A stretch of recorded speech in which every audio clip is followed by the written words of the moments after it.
begin today with an update on the United Cajun Navy's relief efforts in Texas.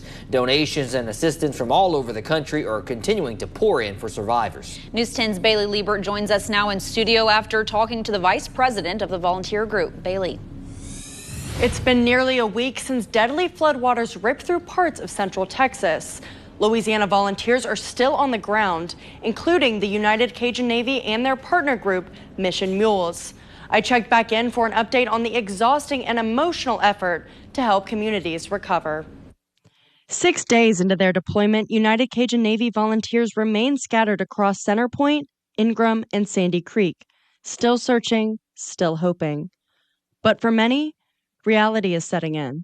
Once you get past the 48 to 60 hour mark, the survivability index goes down quite a bit for missing persons, especially in this kind of a weather event. It's looking pretty bleak to find any survivors at this point on day 6. The group has shifted into a mix of search and recovery mode, assisting local authorities, supporting grieving families, and bringing in specialized teams to handle difficult scenes.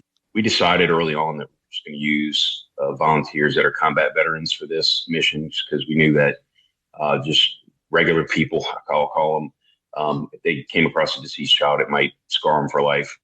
Those scenes have taken a toll, even on the toughest.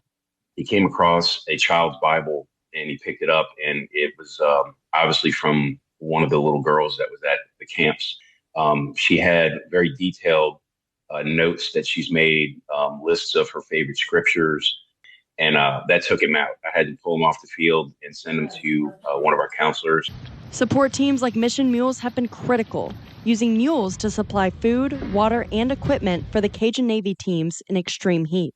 We're supporting all the ground crews doing the recovery of the chainsaw and the others.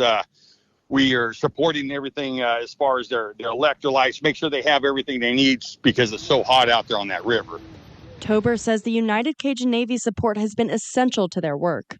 They're like our main supporter. They pretty much, anything we need, they get it for us. Despite the pain, teams are determined to finish the mission, no matter how long it takes. We still have guys out there. We keep hope that there could be a miracle every day. The United Cajun Navy is asking for continued prayers and support. They aren't taking new volunteers for this mission, but you can volunteer for upcoming missions or donate through the websites linked on the KLFY.com website or the KLFY app.